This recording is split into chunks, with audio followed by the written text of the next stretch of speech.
I'm constrained. Yeah. Because, you know, if something that you said so far, you said that updates are provided to the Prime Minister. yes, To anybody else. via me. My colleague David Jones, please. David.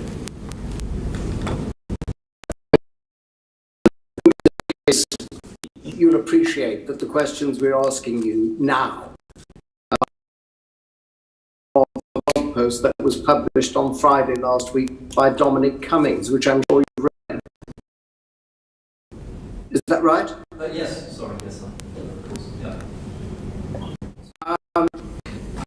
And in that blog post, Mr. Cummings refers to conversations that he had with you, apparently in circumstances where no one else was present. Do you accept the truth of what Mr. Cummings says in that regard? Again, I'm afraid I'm genuinely not trying to frustrate the committee, but I am constrained in what I can say because it's in the context of an ongoing investigation. So I'm apologetic, as I said, recognising legitimate parliamentary concern in this. We've gone down the exceptional route of providing briefings to the Speaker of the House on Privy Council terms, so that, you know, as far as we can, Parliament is being updated on the detail of the investigation. So, are you able to help the committee? Did you authorise the Prime Minister's then official spokesman to tell the media that your inquiry had shown that neither Mr. Cummings nor the then Director of Communications were the lockdown leakers? Again, you know, I really am sympathetic to, you know, the committee, and I am not trying to frustrate, but this is drawing me into details of an ongoing investigation, which, for the reasons I've set out, I can't go into in this setting, which is why we've taken the exceptional step of updating the Speaker of the House on Privy Council terms to make sure that at least the parliamentary authority is aware of the content and detail of the investigation. You made the point earlier that you didn't want to be unfair on anyone who was being investigated, but of course, if you were to simply confirm what I just put to you, you could immediately exclude both Mr. Cummings and the Director of Communications from the inquiry, couldn't you? But again, you're inviting me to comment on the detail of an ongoing investigation, which, as I've said, I'm under constraints relating to classification, etc. And so I'm afraid I can't go into these sorts of details. But as I say, we've been updating the Speaker on the progress with this inquiry, and as soon as it's concluded, the Prime Minister's committed to setting out the conclusions for Parliament, so that you will be able to see where we've got to. And did you give instructions to the official spokesman to confirm that neither Mr. Cummings nor the Director of Communications were the leakers? Again, I'm afraid, Mr.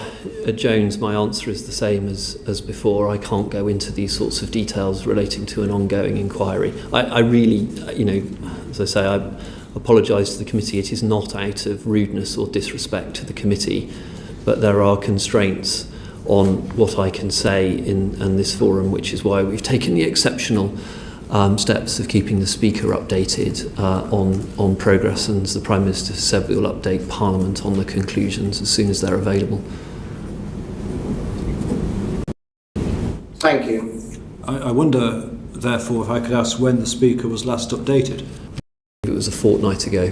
A fortnight ago? Yeah, I will come back to you if I've got that date. Thank you. My colleague Lloyd Russell Moyle, please.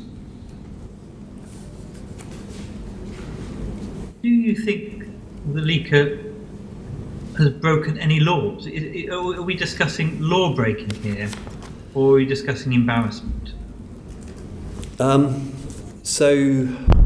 This was looked at as part of the gateway process, and it concluded that process involving the police and the Crown Prosecution Service, etc., concluded that this leak did not meet the thresholds for an offence under the Official Secrets Act or the offence of misconduct in public office.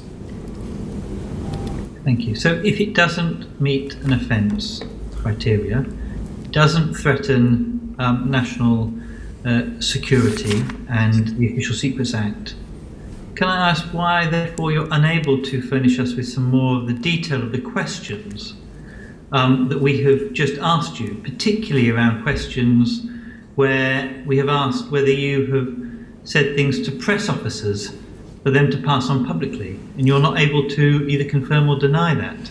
No, I mean... These are not legal matters anymore. So obviously,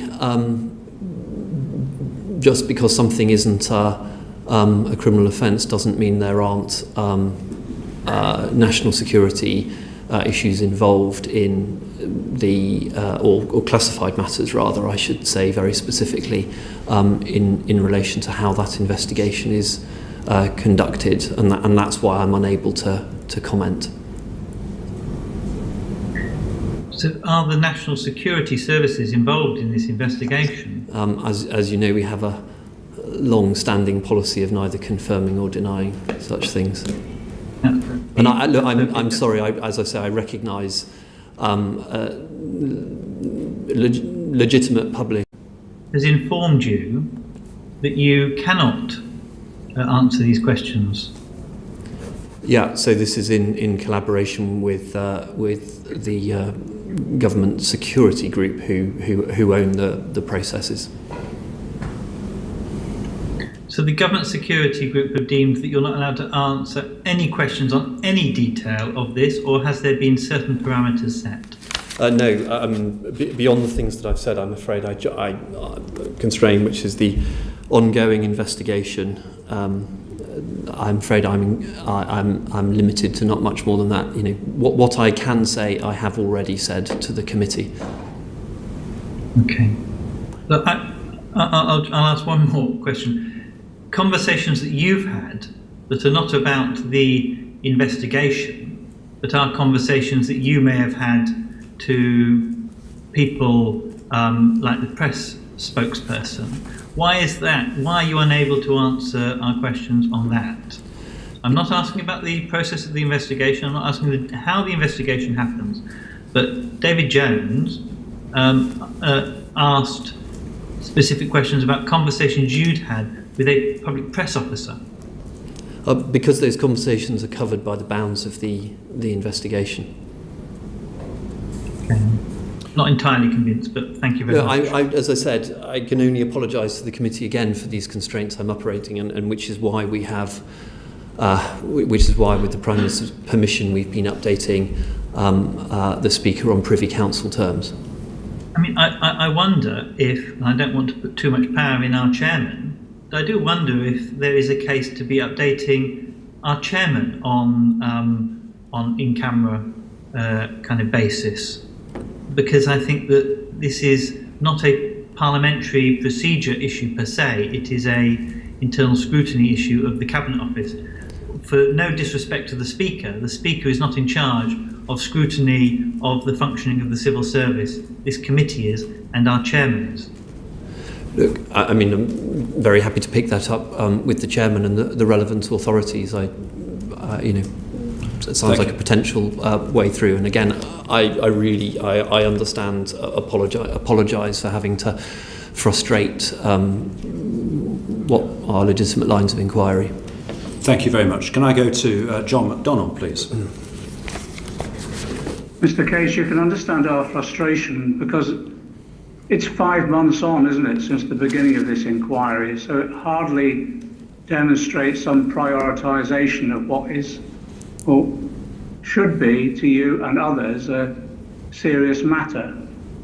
And at the same time as the inquiry drags on, Number 10 spokespeople are able to issue statements tarnishing the name of others who are obviously subject to the inquiry themselves.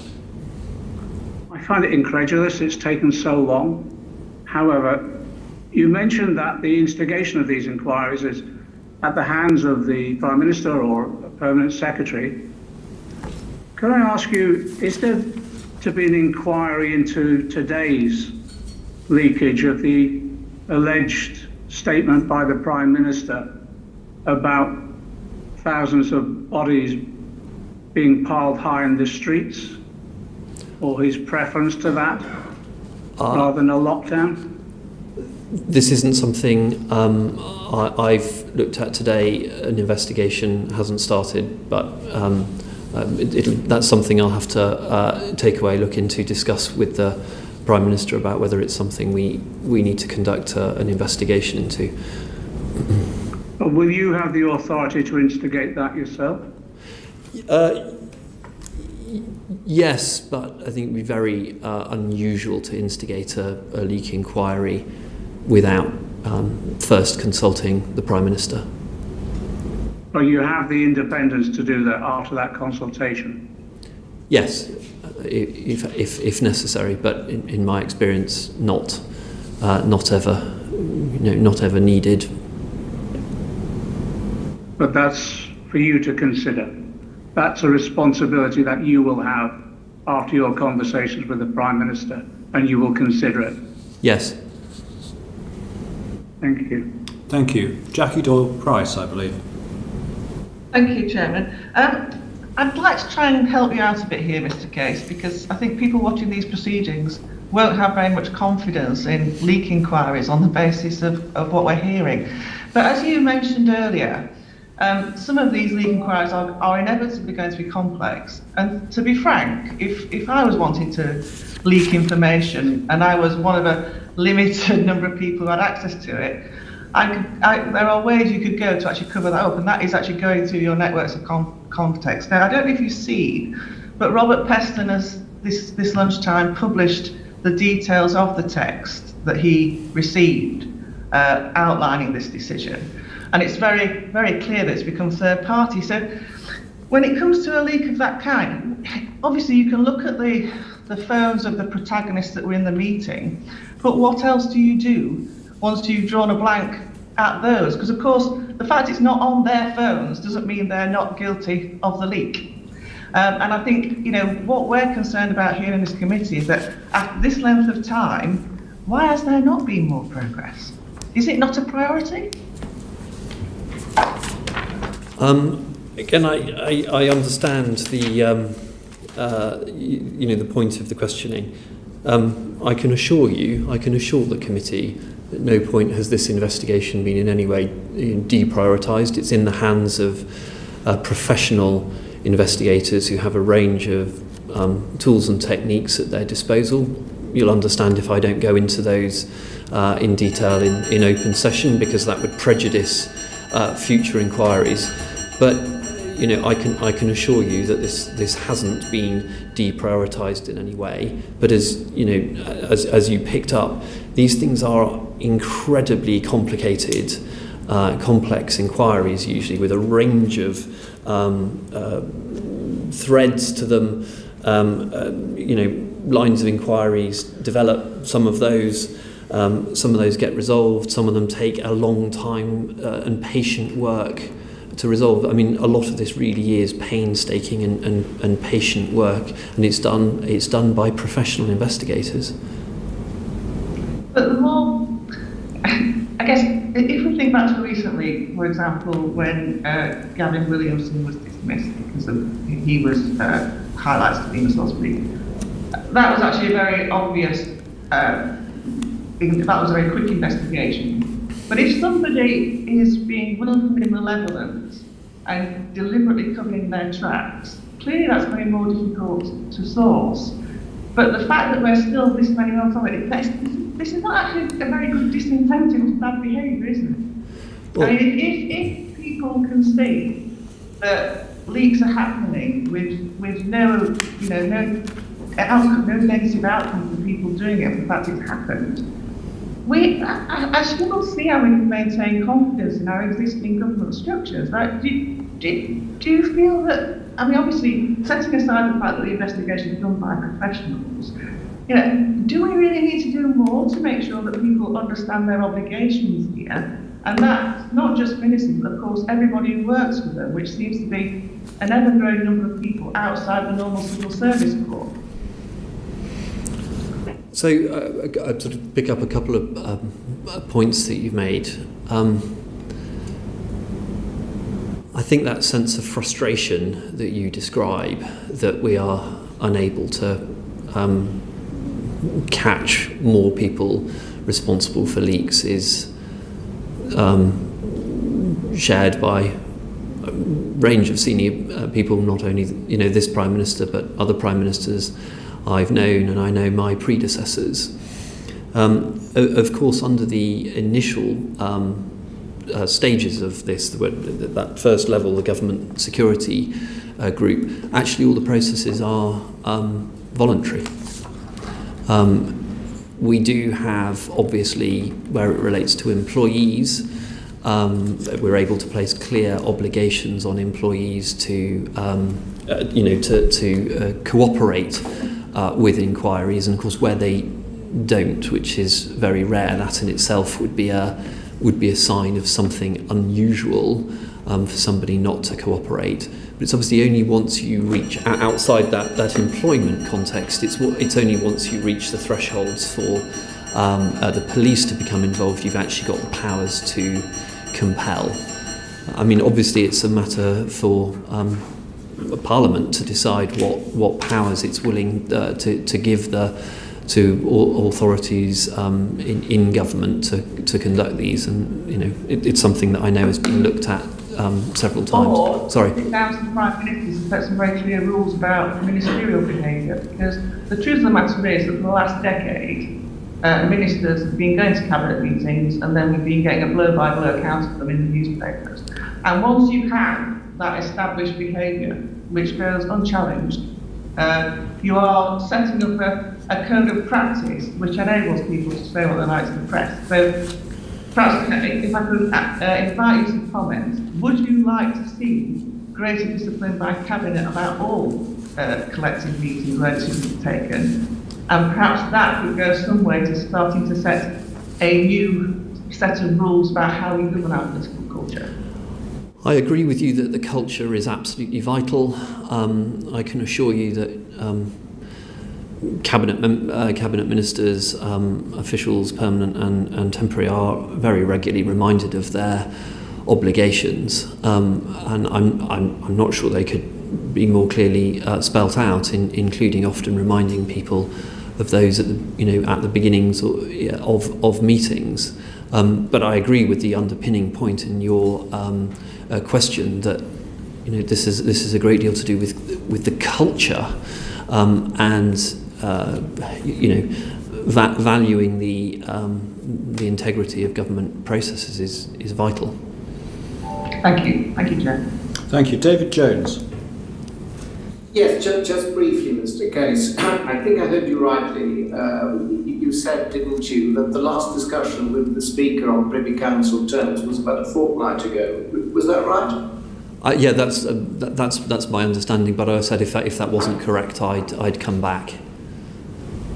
I mean, there have been a huge number of developments over the past 2 weeks, not least the publication by Dominic Cummings last Friday of his blog. Given that the communication with the Speaker appears to be the only extent to which Parliament is being kept informed of developments, don't you feel that there should be more regular discussions with the Speaker, and that certainly there should be discussions now that Mr. Cummings has published this article? Very happy to take that up with the Speaker, yeah, and provide a bang up-to-date update. And just briefly, can you remember a time when Downing Street has been more leaky? It's sort of quite a difficult comparison. I think if you go back through the ages and you read diaries and historical memoirs, leaks of government information are a long-standing frustration in government. I think one of the points that underpins your question was Downing Street being leaky. Of course, you would, as it were, not always proven that or even believe that Downing Street is the source of leaks. So there's one point underlying your question that I just pick up. But as I said before, do you dispute it? Has the leak not come from Downing Street? As I said, you're inviting me back to commenting on an ongoing investigation, which I'm afraid I can't do for the reasons set out. And I apologise. I can only apologise again for that, Mr. Chair. Karen Smith. Thank you. Mr. Case, you're the guardian of the propriety and ethics and civil service conduct in your role.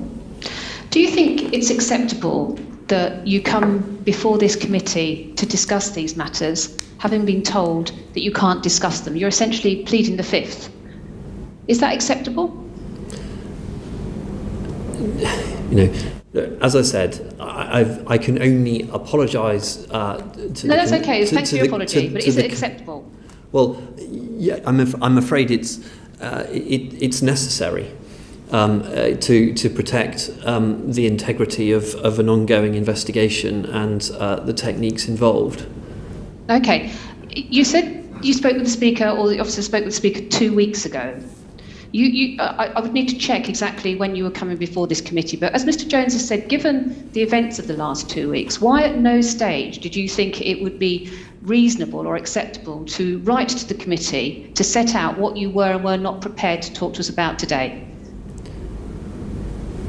I'm not quite sure I understand the particular point about the. Well, the point is we are gathered weeks. and do work to scrutinise the Cabinet Office and your role, and we've spent nearly 40 minutes in a circle because you are not prepared to answer questions that you could have written to us previously and told us that that was the case.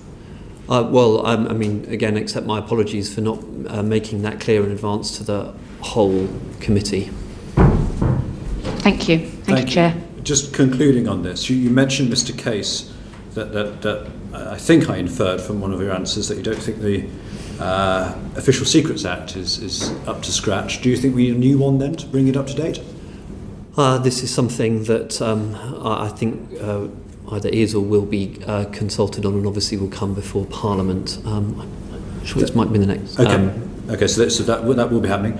I'm aware of a leak inquiry that began in August of 2020 and hasn't yet concluded, so an even longer leak inquiry. I don't expect you to go into the specifics of any leak inquiries that were begun in August of 2020, but will those began in August be completed anytime soon? I'm afraid I'm not sure which particular case you're talking broadly about. We're getting on for 9 months or so. Well, is that not sufficient time for a leak inquiry? It entirely depends on the circumstances of the investigation. I mean, sometimes these things can take a very long time indeed. When the professional investigators believe that there are no strands or lines of inquiry left, they will close an investigation. But I'm very happy to. I will look at the particular case if the clerk could let me have more details. Thank you. Now, moving on, Lord Hayward listed one of the key roles of the Cabinet Secretary as, quotes, the guardian of propriety and ethics, ministerial and civil service conduct. How do you see your role in that respect? I think the specific role of Cabinet Secretary. There are two aspects to that in relation to propriety and ethics. One is the overall structure and framework, the codes and what have you. Often in support of the Prime Minister, to make sure the integrity of government is adequate. And then, in extremis, the Cabinet Secretary would have a role in particular cases or casework that come up in relation to propriety and ethics. But I think the point I would make, and actually more importantly this is made in all of the codes and is spelt out and encapsulated in the Nolan principles. Propriety and ethics is actually the responsibility of everybody in public service. And actually, to pick up one of the points made before, actually maintaining standards in public life is actually as much about culture as it is rules and regulations.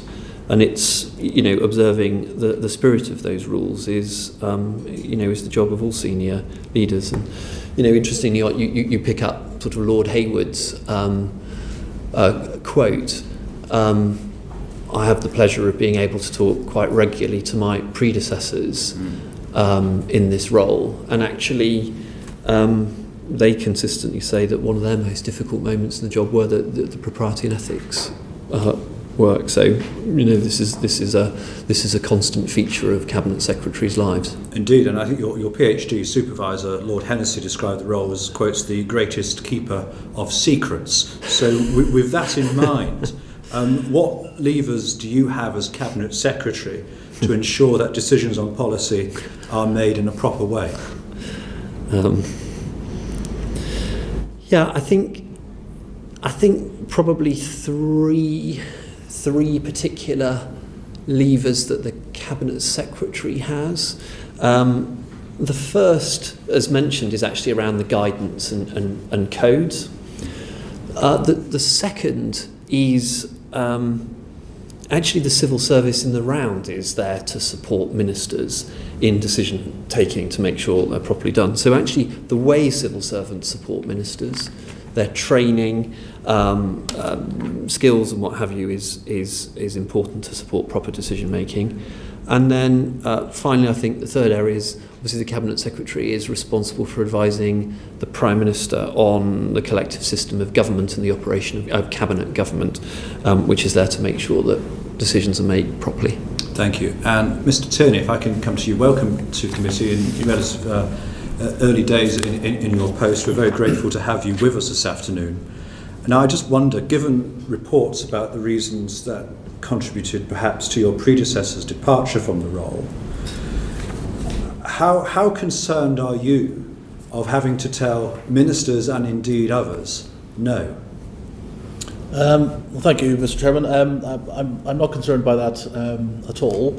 I think, though, it's worth saying that in my experience as a private secretary and senior advisor to ministers, that the reality is that most ministers come to officials seeking advice on propriety and ethics issues because they want to obviously stay within the letter and spirit of the codes. So I'm expecting in this job the vast majority of the work to be incoming requests from ministers, from me and the team, and indeed when I've spoken to my predecessors, they've confirmed that's what happened with them. So I don't think you should see it as something where I'm sitting here waiting to say no to something. I see the role as more of an enabling function. I want to work with ministers and permanent secretaries to help them get the business of government done in the best way that we can.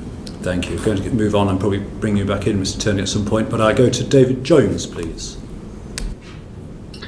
Thank you, Chairman. Mr. Case, will the cost of refurbishing the Prime Minister's flat at number 10 Downing Street be paid for through private donations? Well, if helpful, I'm sort of willing to set out the for you the thinking on this set out so far. I mean, I won't go through sort of how Downing Street works in detail, but it's relevant to this. There are obviously working offices and staterooms, and then the residences. The working rooms, staterooms, etc. The refurbishment is funded through the normal Cabinet Office estates budget. The residences, for decades, have been there's been an annual allowance of up to £30,000 a year from the public purse to support the Prime Minister of the day in contributing to the costs of refurbishing the residence. Any costs beyond that are met by Prime Ministers privately. We on the question of a trust, there's work been going on this for more than 12 months on this idea. It was actually work that was begun under Darren and my predecessors. I don't know whether you know, but Chequers and Dorneywood are actually supported by trusts, one a trust and one a charitable trust, and actually equivalent buildings around the world, like the White House, I understand, is supported by a trust. No trust, no Downing Street Trust currently exists. Work was begun last spring, and Lord Brownlow agreed to be chair of a putative trust. There was work done to identify cross-party potential trustees. On the trust itself, when I became aware of this earlier this year, along with Alex Chisholm, the accounting officer for the Cabinet Office, although other officials have been working on it before, we've actually been looking at this question in much more detail of how a trust could work. As I say, building on the models from elsewhere. It's safe to say this is a genuinely complicated legal policy propriety issue and questions for government and for the Charity Commission, who would regulate the operation of a charitable trust. I think there are two areas that I would pick out. Forgive me for being rude, Mr. Case, but in terms of answering Mr. Jones's question, so I was just going to come on to the donor. Would be most helpful if you do so. Yeah. Thank you. So, I mean, the first thing I'd say is that a charitable trust can't cover private areas of Downing Street. So it's clear that can't be done. The second... Sorry, forgive me, just interrupting there. You say that a charitable trust can't cover private areas of Downing Street. I think we understand that. But in any event, as I understand it, there's no such trust in being yet, is there? Correct. As I was saying, this is one of the things that's being explored, yes. the trust. And so if you recall, my question was essentially, are any private donations being used to pay the cost of refurbishing the Prime Minister's flat in Downing Street? So I think, as the Prime Minister has said, all of this will be declared in the proper way. The Prime Minister will make relevant declarations So through his you're ministerial... not answering that question now. Are you aware yourself whether any private donations are being used to cover the cost of refurbishing the flat at Downing Street? So what I'm happy to tell you is that the Prime Minister's asked me to conduct a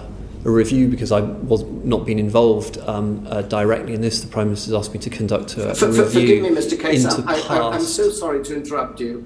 I'm so sorry to interrupt you. I asked you whether you were aware whether or not any private donations had been used to refurbish the flat. I mean, that's a straightforward yes or no, really. So, as I said, the Prime Minister's asked me to conduct a review into how this has been done, and asked that I share the details of those conclusions with the committee. Well, could I ask Mr. Case, and forgive the impertinence of the question, but the last review you've spoken to has gone on for months. So how long will this review take? I suspect it would only be a matter of weeks. Mr. Jones? Yes, I still would like Mr. Case to tell the committee whether or not he is aware whether any private donations were used to pay the cost of refurbishing the flat. Look, Mr. Jones... Are you aware of that, Mr. Case? So I have, I do not have all of the facts and details at my disposal on this, which is why the Prime Minister's asked me to conduct this review, and as I said, set out those conclusions for the committee. That's absolutely fine. So you don't have all those details. Could you tell us what propriety issues fall to be considered in relation to this? Yes, absolutely. I think there are predominantly two areas. The first is the making sure that any donations obviously are sound from a propriety point of view, making sure that donations aren't being used to sort of seek preferment or such. And then the second point is ensuring that such donations are declared in the proper way, which I know the Prime Minister is committed to doing in relation to his own declaration of the Register of Ministerial Interests. And that's the sort of detail I'll need to get back to the committee on through this review. Thank you for that. So just again, to be absolutely clear, you've indicated that there is no charitable trust in existence to cover the cost of maintenance and refurbishment of the flat. Is it the case, therefore, that any such donations, if there are any, would be political donations? I can't answer that question today. I don't have all of those details. That's one of the things I'll have to look at as part of this process the Prime Minister's asked me to do, and I'm happy to set those out in writing for the committee. Well, it's been reported that the Electoral Commission are investigating this issue. Is that right?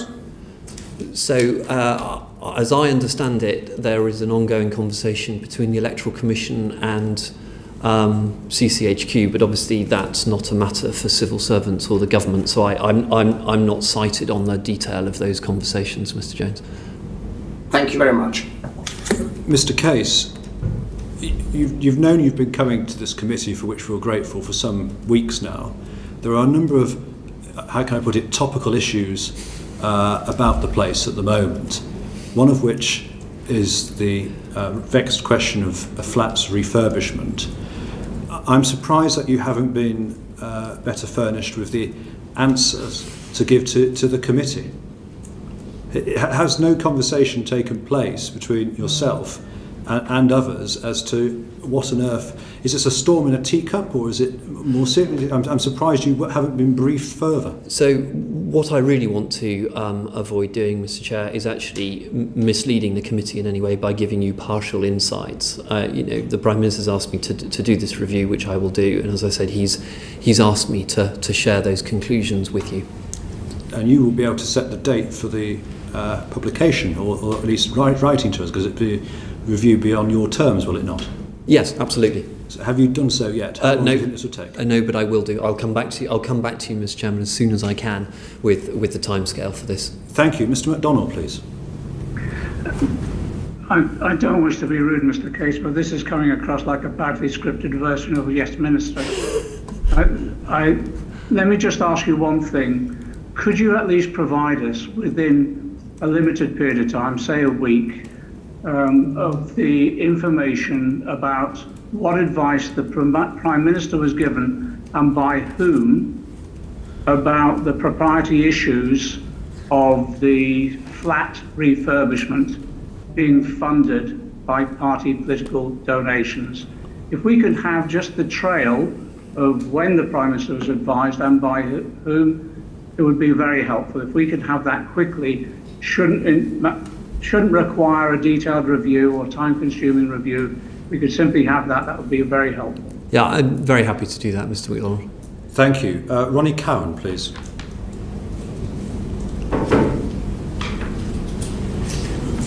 Thanks, Chair. To both our witnesses today, really, I'm sure both of them something to add to this. The independent advisor of ministerial interests is responsible for advising ministers about how to comply with the ministerial code. But we haven't had one for over 5 months since Sir Alex Allen resigned. How has this impacted on your role and on the oversight of propriety and ethics in government more generally? Shall I go first? Yeah. The independent advisor, on ministerial interests is an important role. It's, of course, only one part of the jigsaw underpinning propriety and ethics. It's the independent advisor has a couple of specific functions, one relating to ministerial interests and the other to do with investigations. I think, in my experience so far, it's not had a particularly significant impact, but we need, and I know the Prime Minister is clear that he needs to get a new independent advisor in post as soon as possible. Darren, do you want to add? Well, just to add that the principal source of advice for ministers on propriety and ethics is their permanent secretaries, so they've still got access to that during this last period, and of course they can come to me and my team if there's something particularly complex. So 5 months without one, and nobody seems to have noticed. Is that the message I'm getting? I don't think it's 5 months and nobody's noticed. I don't think that is what we're saying. It has been noticed. It is an important role, which is why the Prime Minister is seeking to appoint somebody very shortly. Now, would your involvement in the Greensill affair have been different if an independent advisor had been in post?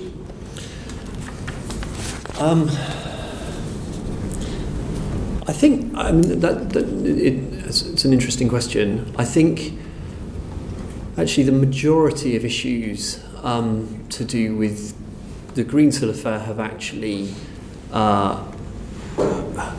related to a former government, not current ministers, which wouldn't have been something for the independent advisor.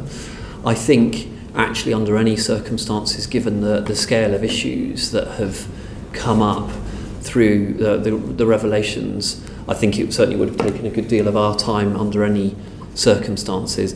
But I don't think the independent advisor would have been particularly involved. It's one of those things that requires a bespoke process, which is why the Prime Minister has asked Nigel Boardman to conduct a review, and I know this committee and the Treasury Select Committee are also looking into this.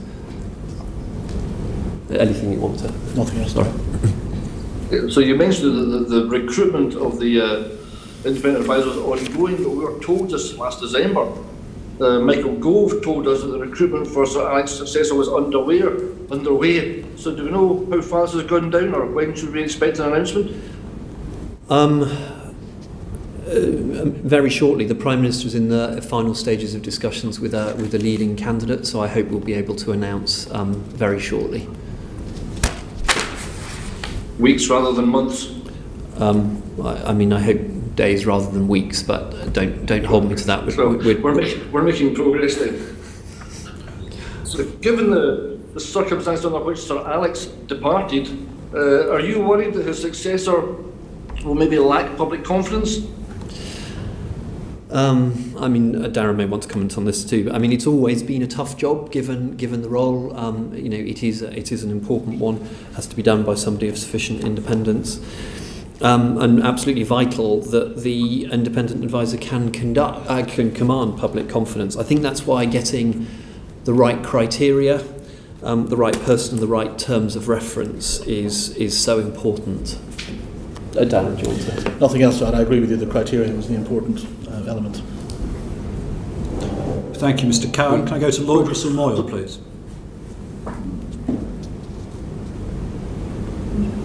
Lord Russell Moyle.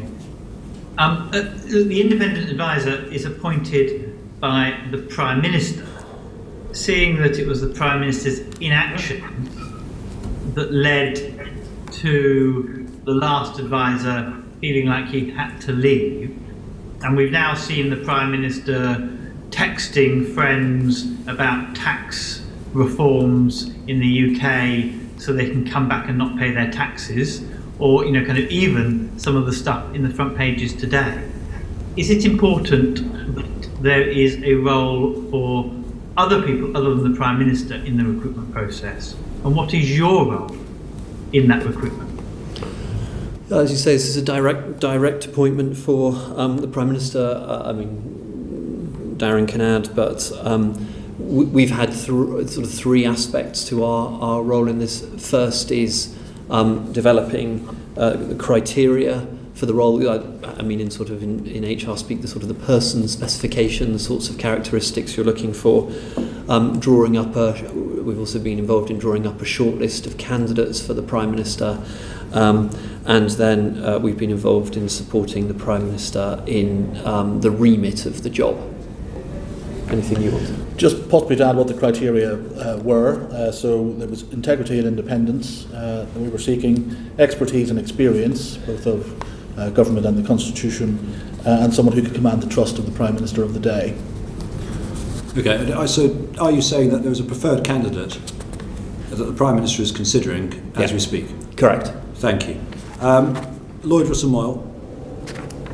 And that preferred candidate is someone that you have put forward. Yeah, we put forward a shortlist to the Prime Minister, discussed that with him, and he's then gone for a preferred candidate from that list. Committee would like to conduct a pre-appointment hearing with that preferred candidate. Can you undertake to ensure that happens? Obviously it couldn't be a pre-appointment hearing as such because it's a prime ministerial appointment, but I know that Sir Alex came before this committee early in his tenure, and we will encourage the same of the new independent advisor. Do you think it's appropriate that this is a prime ministerial appointment? I think it is. It stems from the constitutional reality of how ministers are appointed. Under the royal prerogative, ministers are appointed on the advice of the Prime Minister.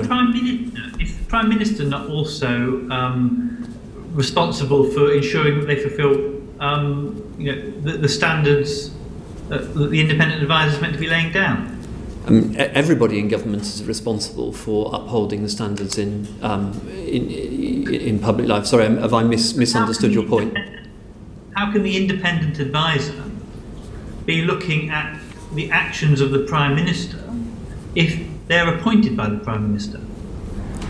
Well, I think that is perfectly possible when you've got an individual in place who meets the sort of criteria that Darren has set out, somebody who's capable of, and actually earlier question, capable of commanding public confidence. That person would have the authority, by their very nature to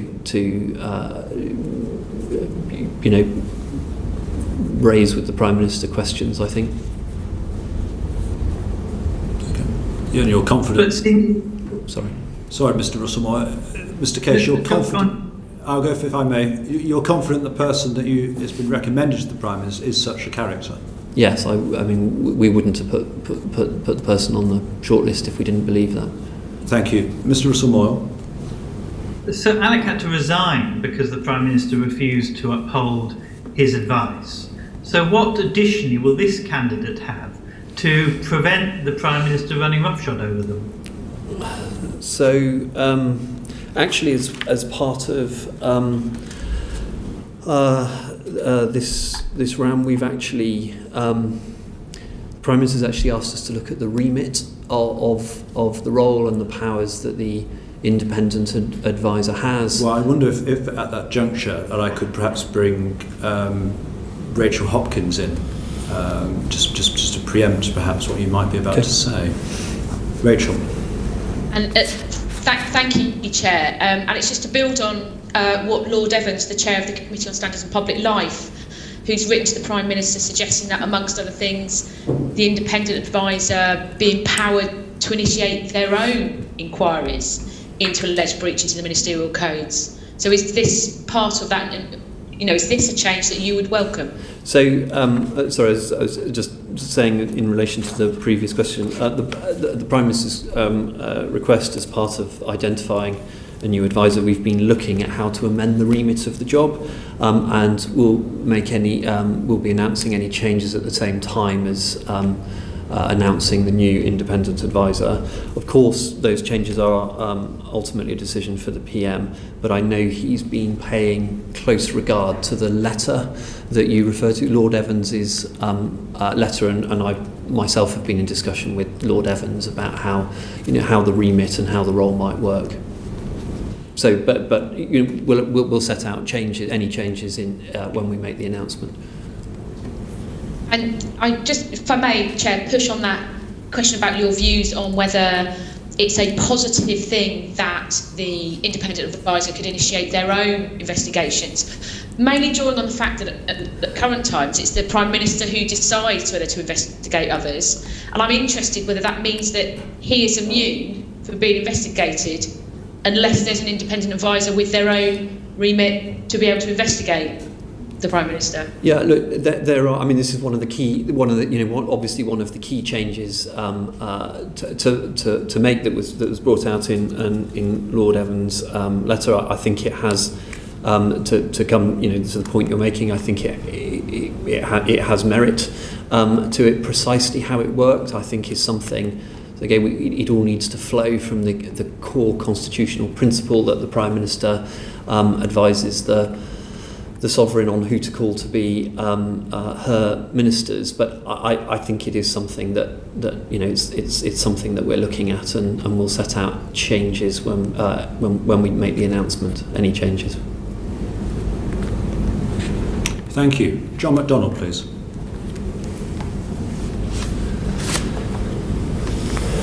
Thank you, Chair. Mr. Tierney, when the Chair of the committee asked you about were you concerned about your own position if you were challenging ministers, basically, you answered very firmly no. But it goes beyond that. How proactive a role do you and does the Propriety and Ethics team take, for example, in relation to the enforcement of the ministerial code? Just how do you trigger action? What is the circumstances in which you would do that? And I just give these examples because I'm a bit mystified at the moment why there hasn't been more proactive engagement from yourself and your team. We've had the examples, I'll just give these examples. We've had the Chancellor of the Exchequer, his text being published where he's been pushing civil servants to act after private lobbying. We've had, in terms of donations to the Conservative Party, a number of firms where their donation to the Conservative Party is reported at least on a ratio of 10-1 with contracts. We've had the Secretary of State for Health admit belatedly that he's related to someone who's received the contract. And then we've had the Ministerial Register of Interests delayed some considerable time. Surely some of that would have triggered you into action, wouldn't it, if you had been proactive? So I think the first thing is that we don't just wait for stuff to come to us. Although, as I said earlier, the vast majority of our casework comes from ministers proactively seeking advice up front. I think it's important, though, the ministerial code is clear that it's for ministers to satisfy themselves that they are following the ministerial code. It's even more explicit that it's not for the Cabinet Secretary or I to police the code. That's for ministers, and then the ultimate arbiter of ministerial conduct is the Prime Minister. That said, we don't just sit there and let things go by. We will get involved in specific cases when we see them as necessary or at the request of the Prime Minister. Will you provide advice, Mr. Tierney? On any of those instances, have you provided advice? I don't think I want to get into individual cases, if that's okay with the committee. Well, how can we tell whether you're doing your job if we ask you a specific question about whether you are doing your job and then you tell us you can't tell us whether you're doing your job? I think what I'm saying is I don't think I want to comment on any ongoing casework that the team are doing. So you are engaged in some of these matters I've listed? We're engaged in a range of issues that are live at the moment. Thank you for that. That's at least moves us a bit further forward. The issue around permanent secretaries and the role that they play is equally important. How important do you think the role of departmental secretaries is in ensuring that the relevant codes are adhered to? Because my fear is the one that the chair raised, really, which is in recent experience, it suggests that permanent secretaries who displease their secretaries of state don't seem to last very long in their posts. We saw what happened to Philip Rutnam. So how does a permanent secretary act as a regulator while keeping their jobs? Do you want to try? Yeah.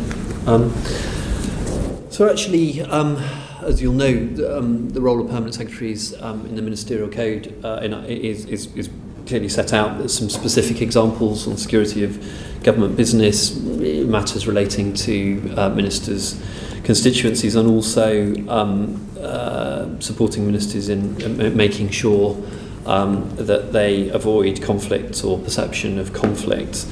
I mean, I think on the point about, the role of permanent secretaries and relations, actually, I think this came up when I was in front of the committee last time. Actually, the overwhelming majority of the experience of the relationship between ministers and civil servants, and between secretaries of states and permanent secretaries, is actually incredibly collaborative.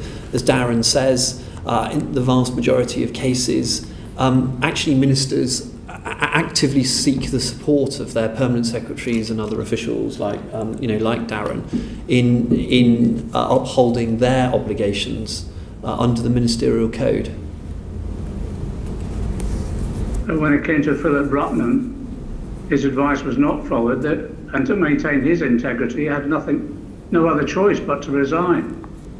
It sounds as though other permanent secretaries may not be so robust in challenging their secretaries of state, and that's how they survive.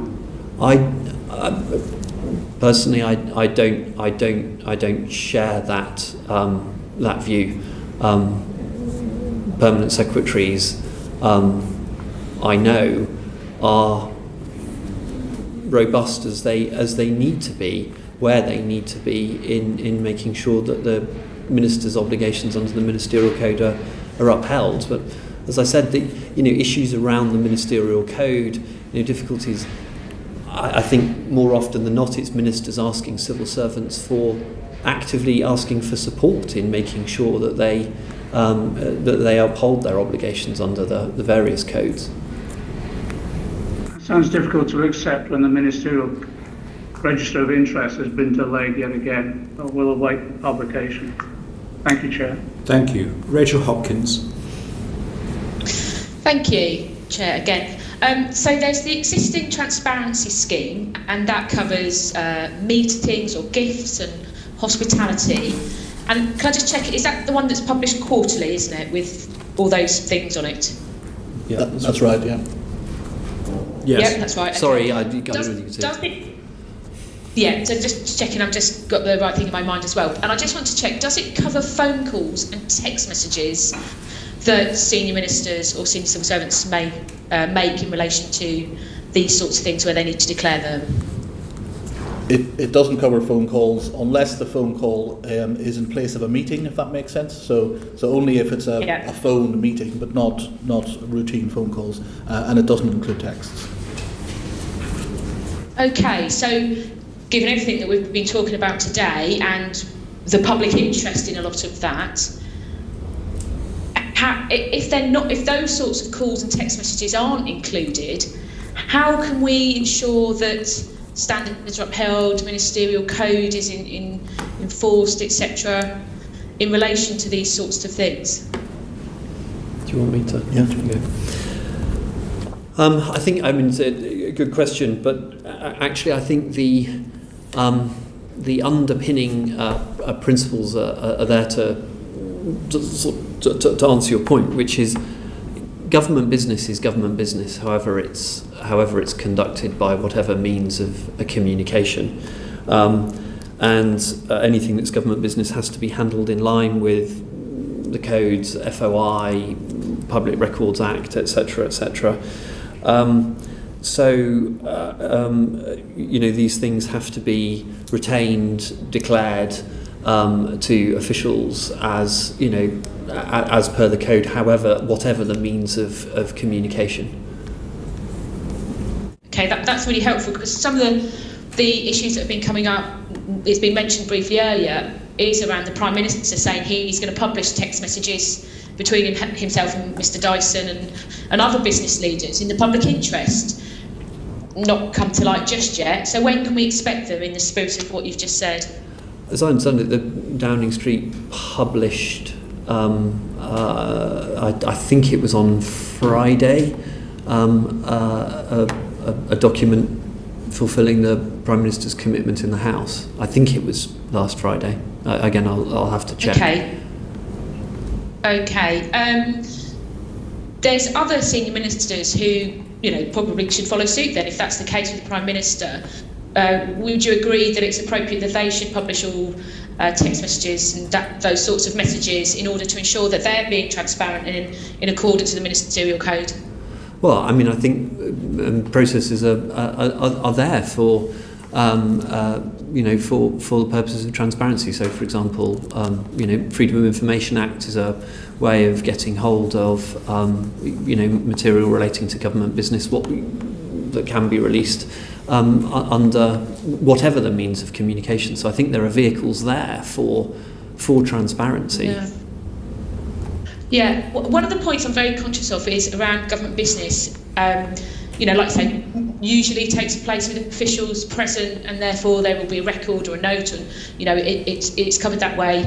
But sometimes you seem to imply as well that government business takes place over the phone through a message, and it's obviously for ministers to then subsequently declare.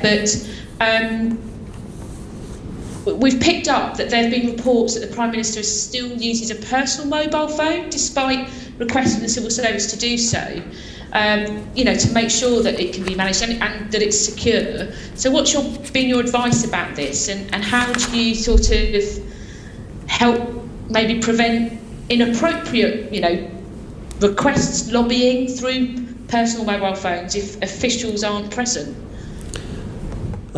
So, I mean, on the specific point, you'll be well aware that the Prime Minister, set out his account in the House last week, including making clear, as he's required to do, that any contact he gets through his personal phone, he's got to declare to officials, and he set that out in the House. The question about personal mobile phones is a good one. The communications security is obviously important, and ministers get advice on that. And, for example, we regularly do sessions at Cabinet on security. The committee will understand by long-standing convention. I won't go into the sort of detail of the advice that I've given the PM or my predecessors have. But actually, the thing about changing telephone numbers and personal phones, I think, can be a bit of a red herring, if I'm honest. Prime ministers, other ministers like parliamentarians actually need to be in touch with a very large number of people, colleagues around the House, across government, etc. So, I won't invite you to comment, but I think most parliamentarians, the reality is your telephone number would become quite widely known just because of how you have to do your business. So, the question is how do you protect overall security, and there's a range of measures on that.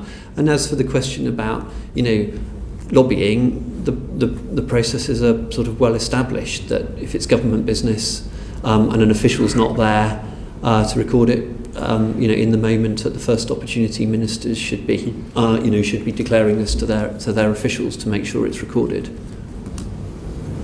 I'm pleased to hear you say about declaring it at the first opportunity, because we know through other recent issues, I'm thinking sort of West Ferry, some of these had to be teased out because it wasn't at the time.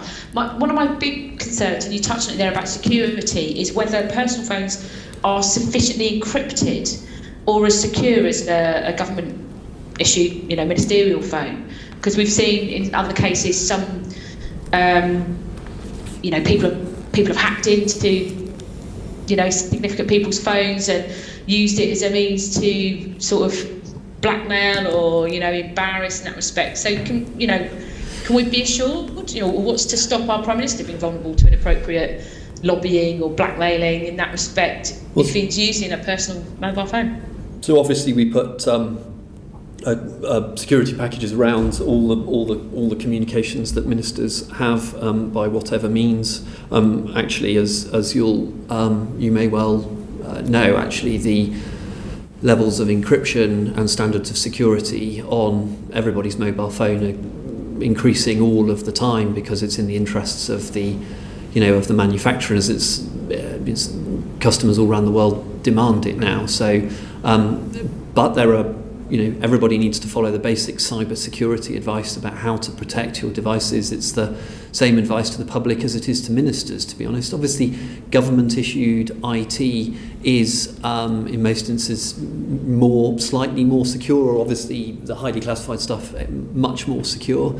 But actually, the levels of encryption and security on most people's mobile phones is really pretty good. And if you use it in the right way, two-factor authentication, all that sort of stuff, standard cybersecurity advice, you can actually end up with very secure devices in everybody's hands or pockets. And just final point around obviously, people do business in this whole sort of new way, messages and phone, mobile phones and stuff. You're saying, is the ministerial code suitably robust in relation to all this more technological communication methods? Does it cover it sufficiently? A good question. I think I come back to my point before, which is actually the principles are there that underpin this, which is if it's government business, it's government business, and needs to be declared and recorded in the proper ways, and that's set out on the ministerial code. I think. I can't think that technology fundamentally changes the requirements. It's a means of communication that's changing rather than the fundamentals of needing to maintain, recording of government business. Sorry. Okay, thank you, Chair. Thank you. We're going to move on now to look at the Greensill episode and to open questions on that to my colleague David Jones. Thank you, Chairman. Mr. Case, was Lex Greensill employed as a special advisor at Downing Street? Before I go on, the answer to your question is he wasn't employed as a special advisor, but if I may, just at the outset, we know the committee's looking into this, and we're here to help as much as we can on that. As you know, the PM set up the Boardman review. So what we'll do today is give you as many of the facts as we've got. Some of those we've obviously only been able to have a cursory look in terms of handing material over to Mr. Boardman. So we won't be able to give you all of the answers. We'll give you what we've got, and Mr. Boardman will. But Darren, do you want to go through? Could I say you've given a clear answer to Mr. Jones's first question that says that Mr. Greensill was not employed as a special advisor at Downing Street. Is that correct? Correct. Right, Mr. Jones. Next question. Yes, thank you. Well, I just remark in passing that famously Mr. Greensill's business card announced that he was a senior advisor at the Prime Minister's office. So what was the nature of his role? So I'm happy to pick that up, Mr. Chairman, if that's okay. So as we've said, he wasn't a special advisor. His exact status is unclear, and that's one of the things that we've asked Nigel Boardman to look into. He was appointed as an unpaid advisor on supply chain finance in January 2012. He did that until 2015. In 2013, he also became a Crown representative, which lasted until 2016 when he left the Cabinet Office. His status as a senior, as an advisor, it's unclear what basis that has, and as I say, that's something that we've asked Nigel Boardman to specifically look into. Was he present in Downing Street pursuant to the terms of any contract? We've been unable to find a contract. What we've found so far are an appointment letter and then subsequent reappointment letters, which set out some conditions on his appointment, things like the Official Secrets Act, confidentiality, seeking or using the business appointment rules when he leaves. But so far we've been unable to identify a contract. Who signed the appointment letter? The initial appointment letter was signed by a director in it was called then the Efficiency and Reform Group of the Cabinet Office. We've had some evidence that the appointment was signed off by the then Minister for the Cabinet Office and the then Permanent Secretary in the Cabinet Office.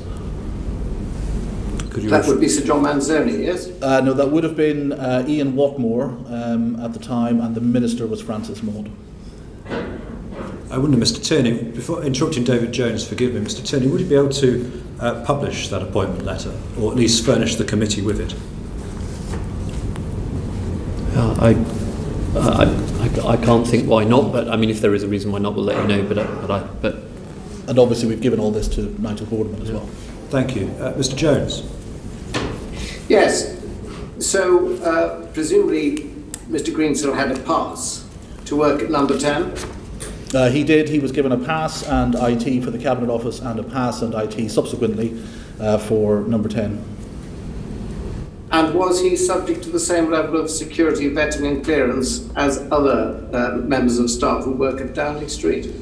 He did have the appropriate level of security clearance. It wasn't there immediately on his appointment. It happened several months later, but that's not entirely unusual. So can I just pick up on that? We're not entirely, are we clear he didn't, whether he actually worked in Downing Street, that the fact that he had a business card, etc., doesn't actually necessarily mean he was working from Downing Street? Right. I don't think he did actually He had work. access to Downing Street? Yes. Yes. What was he doing when he was there? Just popping in for a cup of tea, or what was he doing? We don't know. We weren't involved at the time. This is something that... No, indeed. It's the purpose of the investigation to find out, yes. David Jones? I find it extraordinary that you come before this committee and not really knowing anything about the terms upon which Mr. Greensill managed to be installed in Downing Street, which members of the committee may find rather alarming. Well, I mean, as Darren set out, I mean, the Prime Minister... Mr. Case, if the committee is alarmed, are you alarmed by this? Yes. Mr. Jones? So it was approved by the Minister and by the Permanent Secretary of the Cabinet Office. The initial appointment, which was for 3 months, was approved by the Minister and the Permanent Secretary. We have found no evidence that subsequent extensions to that appointment were approved by ministers. But that's one of the things, again, that we've asked Nigel Boardman to look into. Do you know the background to his introduction to Downing Street? Do you know why it was thought it would be a good idea for him to work there? I mean, I think we're reasonably clear that Jeremy Haywood was seeking to bring Lex Greensill into work in the Cabinet Office, to bring his expertise of supply chain finance to bear to some policy issues that were around at the time. So Jeremy Haywood had worked with Lex Greensill in the private sector, I think that's right, isn't it?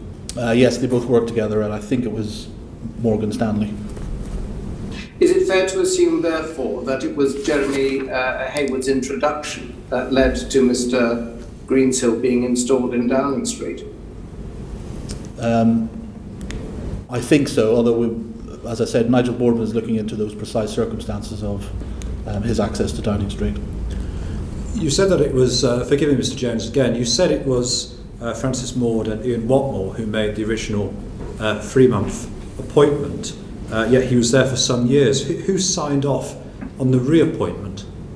That's unclear.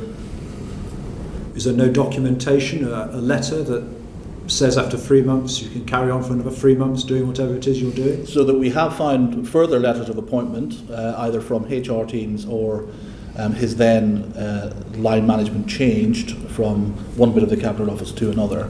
What we haven't found is who authorised above those appointment letters. You made clear what the first part of the oversight was in the Cabinet Office, which was the second part.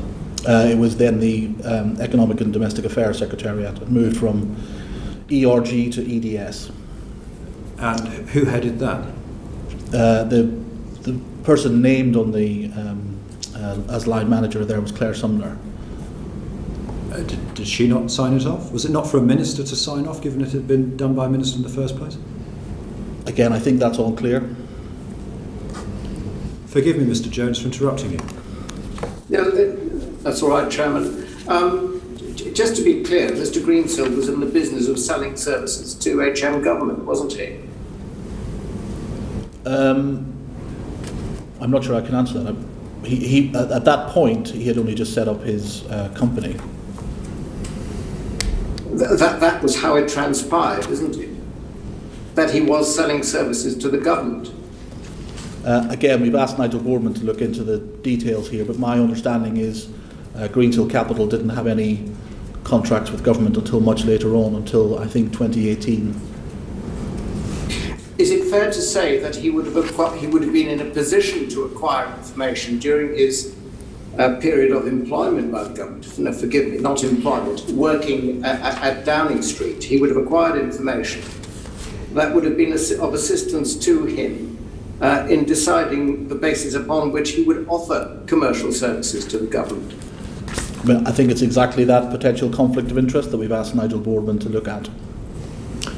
I mean, you say potential conflict of interest. Doesn't it look like a screaming, glaring conflict of interest? Yes, it does. And does it not look appalling incompetence on the part of those senior officials and ministers who recommended that he be installed in Downing Street? Well, what we haven't seen is the evidence of how the conflict was to be managed, and that's what we've asked Nigel Boardman to look into. Thank you, Mr. Tierney. I wonder, Mr. Case, on one of the specific areas of alleged conflicts of interest with Mr. Greensill, are you aware that Greensill's contract with the NHS was open to competitive tender? I'm not aware. I don't have that detail. I don't. No, sorry, not something that I'm familiar with. I assume, therefore, but the Boardman review will be looking at that. Yes, of course it will. All of these questions are ones that we've asked. The Prime Minister's asked Mr. Boardman to look at. Thank you, John Stevenson, please. Thank you, Chair. Mr. Case, are there people working in government who are not paid by government? And if so, how many are there? So are there people working in government who aren't paid by government? So unpaid advisors, yes, there will be people who've got unpaid advisor status. I would think. Do we have any indication of how many there are then? I'm afraid I don't know. It would be something we very happily look into and come back to you on that. I mean, I'm not aware of any. You'll confirm to the committee how many that there are? I mean, as much as we can determine. I mean, I don't think there's anybody who will be in a similar position to Lex Greensill. But there may be other unpaid advisors in government, and we can set those out. Confirm to the committee. Thank you. Are these individuals then subject to the same regulatory regime that those who are employed, who are paid by the civil service? Are they covered by the same regulatory regime? Do you want to do this? So if status? Yeah. So if they're employed as civil servants. Then they will be. So ministers can make direct appointments, and they will be civil servants, and they'll be subject to the code in the normal way. So if they're not civil servants, they're not covered by the same regime. Is that correct? If they're not civil, so if they're a special advisor, they have their own code. If they sit on the board of a department or a non-executive, there's a separate code that governs their conduct as well. Okay, would they be included in the register of special advisors? No, to be a special advisor, it's quite a distinct process. They have a particular legal status under the Constitutional Reform and Governance Act, and we keep a register of who the special advisors are. So how then can we find out exactly who they are? What list are they published? I'm not sure that there is a separate list for direct appointments. So potentially there are unpaid advisors to government that we have absolutely no idea about being able to ascertain who they are. I mean, I think potentially yes, but I'm not, as the Cabinet Secretary said, I don't imagine you're going to find very many of them who don't, no, it doesn't matter already if fit there are only 2 or 3, but they could be influencing government in a way that I think we should be aware of. Would you agree? These are, I mean, good questions, and I'd like to take them away and come back with the assurance that we can give you, or if we can't give you the assurance, what we're going to do about it. Right, so you'll give us a list of who they are and how we can get a published list of their as individuals. Fine. just final question. What do you do with people who are seconded into government? Are they treated like contractors, or how are they dealt with? It will depend on the basis on which they've been seconded in, but most of them will be subject to ongoing kind of duties of confidentiality and the like. But it will depend on the specific circumstances. Fine. So again, this committee could get a list of those who are seconded into government as well. Quite often we'll set it out as best we can. Actually, there will be I suspect a large number of secondments into the civil service and what have you, who will be, there under the same status as civil servants. But we will give you the best account that we can. Thank you. Just very quickly, thank you, John. Lloyd Russell-Moyle, please. Do you think it's acceptable that there are effectively some people advising government, however small numbers, there is no record of that you can easily get to, and that seem to be covered by no guidelines and standards? Shall I? I mean, I think the point is we don't have that list, but obviously we do require. No, I don't care about the list. I want to know whether you think it is acceptable that is the practice that is proliferated. I mean, I don't believe it is proliferated. A clear obligation on. That one or two cases of that case have happened. So, for me, I can't explain the Greensill case. I'm not asking you to explain. I'm asking you whether you think it's an acceptable standard of practice. You are the head of the civil service. So I don't think it's acceptable. I don't believe it is, it is a common practice. I certainly don't think there's anything happening at the moment that's the equivalent. And of course, that's why we ask permanent secretaries and others who are in charge of department senior officials. All of these responsibilities are delegated, of course, down to them. Thank you very much. Will you be asking your permanent secretaries to ensure that this doesn't happen in the future? Yes, of course. I mean, that obligation is already clear about on them, and we've discussed it obviously at length in the context of the Greensill When was that obligation made clear to them? Well, actually, the sound management of their departments set out in Civil Service Management Code, managing public money. It's all already clear. But obviously, we've been discussing the implications and consequences. They're unpaid advisors, so it's not about managing public money, is it? No, but the principles around managing public and under the Civil Service Management Code are all there, and they would apply in terms of how you see these appointments and manage them. So if you say that these appointments, it was always that these appointments were unacceptable, do you believe that then previous permanent secretaries and cabinet secretaries have dropped the ball and things that were unacceptable or allowed unacceptable things to happen? Look, there are things that happened under Greensill that we at the moment, we can't explain. There looked like there were conflicts, and we're not clear how they were managed. I'm talking about the appointment of unpaid advisors that then are not recorded anywhere within the system. So, agree that there doesn't appear to have been, certainly from our cursory thing and look, and of course Nigel Boardman will go into the detail. We can't see the evidence that you're looking for. We haven't been able to see it. That doesn't look right. But equally, Mr. Boardman will go through this in detail, and there may be things that he can discover and bring forward that shows that these things were there. But we haven't seen them at the moment. Okay.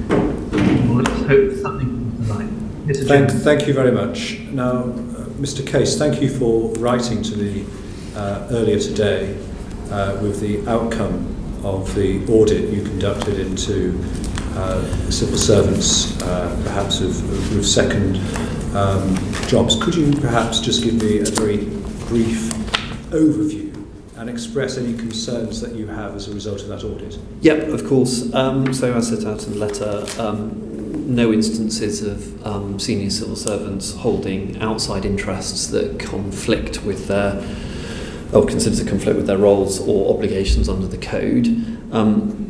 there are, as I say, fewer than 100 senior civil servants who hold paid employment outside the public sector alongside their civil service role, but these are roles like tutoring and yoga instructors and sports instructors, and those have all been considered by permanent secretaries and concluded that then there's no conflict with obligations under the code. I think in terms of conclusions, as I set out in the letter, there are some things that we need to tighten up. So I think we need to get greater consistency across departments about how outside interests are managed, and there's a range of things that I set out in my letter to you, Mr. Chair, about declarations being done on at least an annual basis, including nil returns, declaring as you go. But then I think the really important steps are the assurance around that, so asking departmental audit and risk committees to provide assurance, setting more out in annual report and accounts, providing annual returns to the Cabinet Office, and I'm also looking at any new structures that we need to monitor the overall position and look at any particular cases. But before doing that, I'm obviously waiting for Nigel Baldwin to conclude his review, because those would be the sorts of recommendations I'd want to incorporate. Thank you. And in terms of those structures, of course, one of the key one is ACABA, the Advisory Committee on Business Appointments. And have you made the same observation that I have, that perhaps senior civil servants are given titles such as director rather than more senior titles, so that they avoid the scrutiny of ACABA when they come to leave their office? I'm not sure of the instances you're talking about, but I'm very happy to look at any particular instances. And so, for example, they would be paid far more on the pay scale. Their responsibilities would be more extensive than the run-of-the-mill director role, and yet they'd be given that title because it seems to me to be the title that matters if a senior civil servant is considered by ACABA, rather than their remit and previous remuneration. Apologies, I didn't catch the point first time round. So yeah, I mean, ACABA is determined by a grade. It's directors general and permanent secretaries, as you're suggesting. Yes. You have to go through ACABA. Of course, exactly the same principles have to be applied, but they're done at a departmental level. So instead of going to ACABA, it's permanent secretaries who have to apply the same rules to those below Director General. But they're quite senior roles and quite extensive Yes. responsibilities, Yes. and indeed the cases for conflicts of interest are sometimes quite apparent. The one advantage, I suppose, of the ACABA process is at least the nicely worded letters are put in the public domain. There's no such public scrutiny for those decisions made by permanent secretaries, is there? Yeah, I mean, it's a good point, and I think Lord Pickles may have mentioned to the committee, we've been working with ACABA for the last few months on some reforms that may be made, and obviously we'll now need to incorporate conclusions from the Boardman process in that. But I think I think this is an area where reform is required, but we need to move in an informed way. Can I just check on my colleague John Stevenson, if you indicate you wish to come in with a supplementary question? I'm fine, thank you, Chair. In which case we'll go to David Jones. Thank you, Chairman. Mr. Case, Mr. Bill Cruthers was a senior civil servant who was permitted to work simultaneously with Greensill. That's right, isn't it? Yes, that's correct. And what was his role in the civil service at that time? I'm going to have to go to... I think he was the Chief Procurement Officer. Okay, Chief Procurement Officer. So the position is that the government's Chief Procurement Officer was permitted to work simultaneously with an organisation whose business was selling services to the government. Is that correct? I mean, as we understand, that's what it looked like, which I think is, you would agree, looked like a pretty extraordinary set of circumstances. It does look extraordinary, and what I'd like to know is who actually approved this arrangement. On more detail, one for Nigel Boardman, but our understanding is that this was the then Cabinet Secretary and Chief Executive of the Civil Service who agreed this. Who was? So Cabinet Secretary at the time would have been Jeremy Hayward and was it John Manzoni? Yeah. So Sir Jeremy Hayward and Sir John Manzoni approved this. Did this require any ministerial approval? I don't think it did. You mentioned, Mr. Case, it looks pretty extraordinary. That is, I think, possibly an understatement, given the roles that Mr. Crothers was performing in the civil service and simultaneously performing within Greensill. You clearly have carried out some research into this. This was approved without any ministerial input at all, is that right? That's as far as we understand it, yeah. Is this something that is routinely done? Well, obviously, when this came up, I think the phrase was a source of acute concern, and I think the Prime Minister referred to this in the House, I think, 2 or 3 weeks ago. Prime Minister's questions that he and I felt. I personally have never heard of anything like it before, and having talked to current and former colleagues, no one else seems to have seen anything quite like it.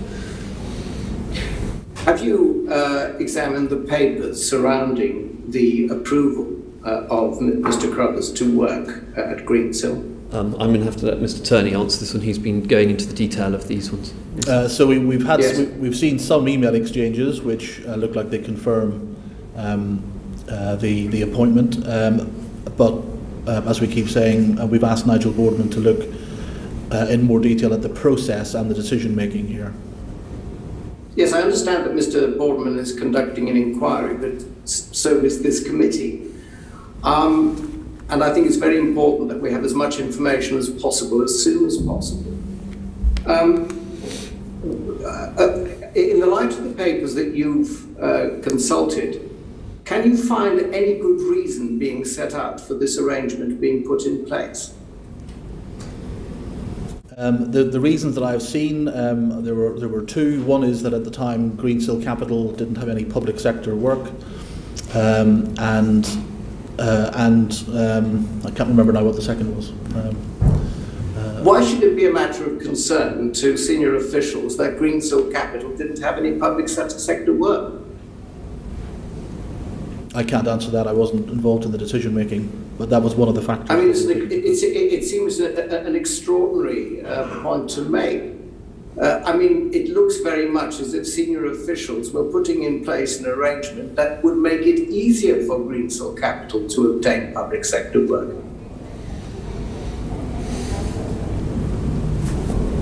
Yeah, I mean, I think as you said, we cannot explain how these decisions were taken or why. It's why they're of acute concern and why we recognise that the committee's conducting its own investigation inquiry into this, and we'll help further where we can. But for us, at our first look, we can't explain many of these things. It does not look appropriate. But Nigel Boardman has been commissioned by the Prime Minister, and this is the one thing that one of the many things he'll have to look into to tell us whether there are things that we haven't spotted. He will of course be able to interview people, etc., and we'll have more time than we've had to look into these things. Mr. Crothers then went to work on permanently for Greensill. That's right, isn't it?